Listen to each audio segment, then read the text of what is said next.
আর্থসামাজিক উন্নয়নে বাংলাদেশের প্রেক্ষাপটে কারিগরি শিক্ষা ছাড়া অন্য কোনো বিকল্প নেই। গভর্নমেন্ট ট্রাস্ট সেক্টর, এই সেক্টরকে সবচেয়ে বেশি গুরুত্ব দিচ্ছেন মাননীয় প্রধানমন্ত্রী। তোমরা বুঝতে পেরেছ? এবং এটার দায়িত্ব পেয়েছি আমি। কোন অবস্থাতে কারিগরি শিক্ষাকে নেগলেক্ট করা যাবে না। কারিগরি শিক্ষাকে তোমরা আবার হায়ার এডুকেশনের সাথে নিয়ে যাও না। Higher education, engineering college, engineering university, সেই হায়ার এডুকেশন নিয়ে আমি বলছি না। দক্ষ মানব সম্পদ তৈরি করা, সেই কারিগরি শিক্ষার কথা বলছি। যে কারিগরি শিক্ষা হাতে কলমে শিখতে হবে, যে কারিগরি শিক্ষা এই দেশকে ডেভেলপ করবে। যেভাবে জার্মান, জাপান, ইউএসএ, কানাডা কারিগরি শিক্ষায় তারা উন্নত হয়েছিল বলেই তারা পৃথিবীতে সবচেয়ে বড় দেশ হয়েছে। কারিগরি শিক্ষার কথা বলছি। কারিগরি শিক্ষার মধ্যে যা উচ্চতর শিক্ষা যাবে তাদের জন্য শেখ রাষ্ট্রপতি জিয়া রহমানের সময় থেকেই সেই সুযোগ দেওয়া আছে। সেই সুযোগ যারা নেবে পিরিত থেকে পিরামিড, সকলকে পিরামিডের উচ্চে যাওয়ার কোনো প্রয়োজন নেই। কারিগরি শিক্ষা হচ্ছে স্বল্প সময়ে হাতে কলমে শিখে রুটি রোজগার করে দেশকে স্বাবলম্বী করা, পরিবারকে সচ্ছল করা, সমাজকে সেবা করা। এই কারিগরি শিক্ষার মাধ্যমে আমাদের রেমিটেন্স বিপ্লব আনতে হবে। সেই কারিগরি শিক্ষা আমরা বলছি হাতে কলমে শিক্ষা। ইন্ডাস্ট্রি একাডেমিয়ার যে লিঙ্কের প্রয়োজন রয়েছে সেটা আমাদের করতে হবে। কারিকুলাম যেটা প্রয়োজন সেটাই করতে হবে। এখানে বাড়তি পড়ালেখা, অযাচিত পড়ালেখা, সময় নষ্ট করার কোনো প্রয়োজন নেই। সেই কারিগরি শিক্ষায় আমরা তোমাদেরকে দেব। আর যারা কারিগরি শিক্ষা হায়ার এডুকেশন করবে তাদের জন্য ইঞ্জিনিয়ারিং কলেজ রয়েছে, ইঞ্জিনিয়ারিং ইউনিভার্সিটি রয়েছে। শিক্ষকদের সমস্যা আমাদের অ্যাড্রেস করতেই হবে। তোমাদের আবাসন সমস্যা, সকলকে এই গণপ্রজাতন্ত্রী বাংলাদেশ সরকারের আবাসন দেওয়ার মতো সম্পদ আমাদের নেই, কিন্তু একটা মিনিমাম পার্সেন্টেজ দিতে হবে। সেই জায়গাটিতে পদে অপূর্ণতা রয়েছে, সেটা আমরা অ্যাড্রেস করবো।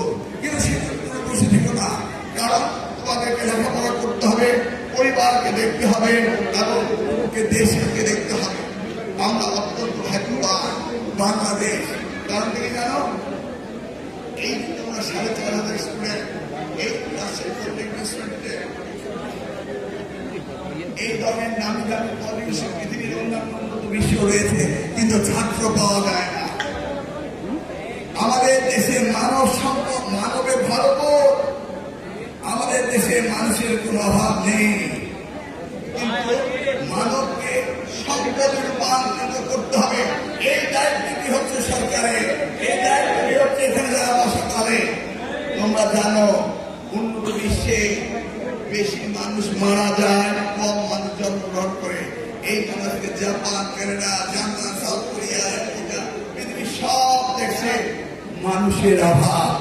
আর আল্লাহ আমাদেরকে এত বেশি দিয়েছেন, সেটাকে যদি সত্যিকার আমি ট্রেন করতে পারি এবং তাদেরকে যদি আমি এক্সপোর্টেবল আইটেম করতে পারি, আমাদের দেশ হবে বিশ্বের সেরা দেশ।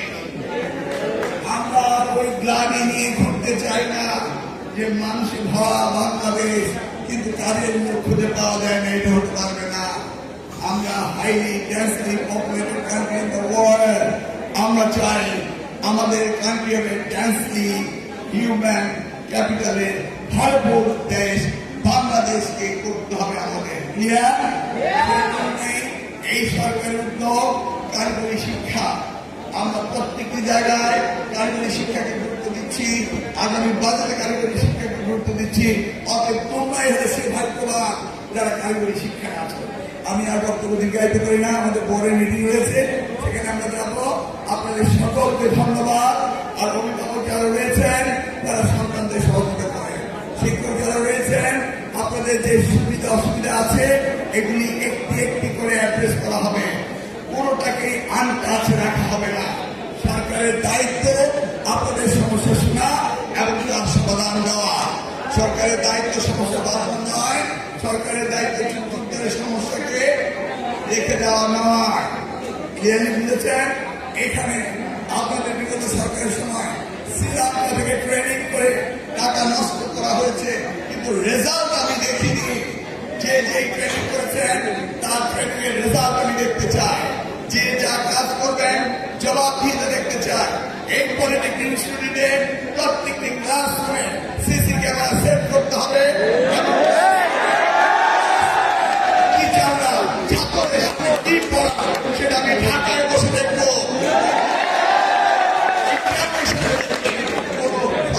চলবে না, তোমাদের চলবে না আমাদের চলবে। জবাবদিহিতার সম্মুখীন তোমাদের হতে হবে।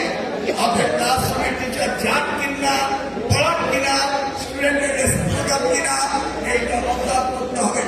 আমি যে বিষয়গুলোতে কথা বলেছি, এই বিষয়গুলো এখন আমাদের মঞ্চে যারা আছেন তারা 3 দিন করে তাদের কবিতারই ওয়ার্ড করবে। কারণ এখন বলছি এখন তার হবে না, ওনারা বলে দেবেন যে আমরা এটা করবো, এতদিনের মধ্যে করবো।